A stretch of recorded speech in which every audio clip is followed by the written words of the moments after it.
Hello guys, welcome to my channel SBR রান্নাঘর।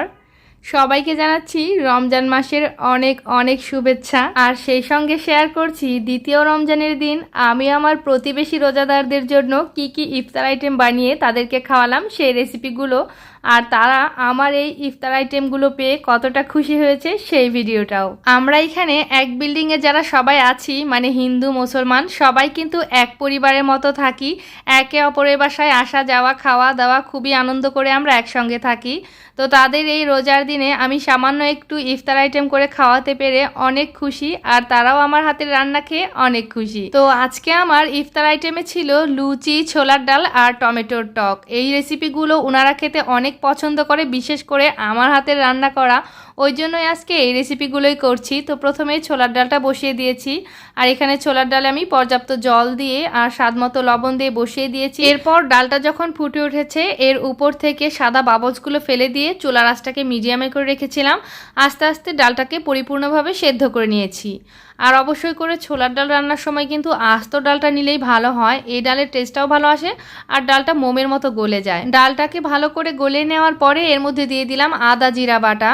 2 ইঞ্চি পরিমাণ ছোট এক টুকরা আদা আর 1 চা চামচ জিরা আমি বেটে নিয়েছি, সেই মশলাটা দিয়ে দিয়েছি। আর দিয়ে দিলাম কাঁচামরিচের ফালি আর সামান্য একটু চিনি।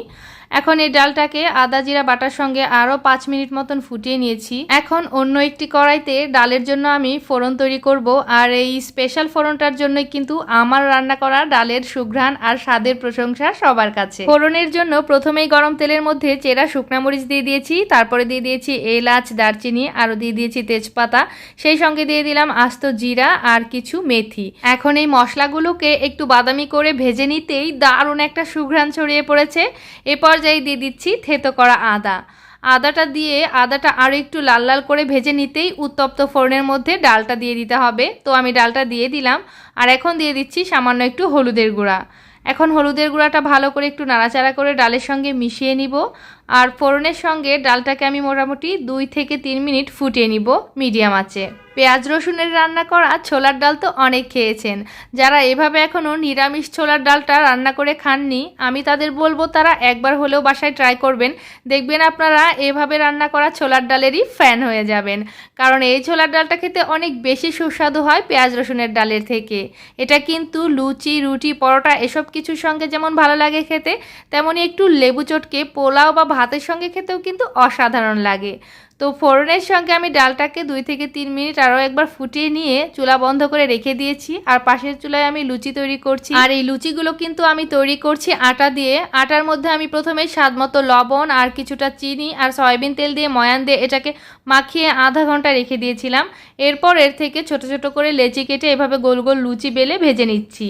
তো দেখতে পাচ্ছেন লুচিগুলো কত সুন্দর ফুলকো তৈরি হচ্ছে। এর মধ্যে কিন্তু কোনো বেকিং পাউডার, বেকিং সোডা এসব কিছুই দেইনি, এমনিতেই এগুলো অনেক ফুলকো তৈরি হয় আর খেতেও অনেক সুস্বাদু হয়। আটার ময়ানটা ঠিকঠাক হলে লুচি এমনিতেই ফুলকো তৈরি হবে।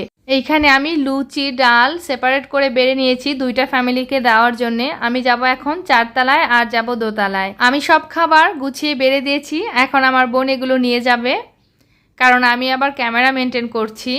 বাসায় তো স্ট্যান্ড দিয়ে ভিডিও করা হয়, কিন্তু সিঁড়িতে তো আর স্ট্যান্ড দিয়ে ভিডিও করা যাবে না, তো ওই জন্যই হাতে ক্যামেরাটা নিয়ে যাচ্ছি। আর এই যে টকের বাটিটা আমার হাতে। প্রথমে যাওয়া হচ্ছে 4 তলায়। 4 তলায় বড় আপার বাসায় যাওয়া হচ্ছে। তো কাউকে আমি বলিনি, আমি সারপ্রাইজ দিয়েছি সবাইকে। একদম ইফতারের টাইমে গিয়েছি, যখন আজান দেয় ঠিক তখনই এগুলো নিয়ে নামা হয়েছে।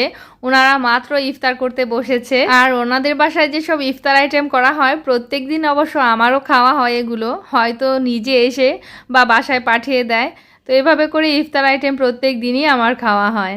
সবার সাথে একসঙ্গে আসলে জয়েনে থেকে রমজান মাসটা আমার কাছেও অনেক উৎসব মুখর মনে হয়।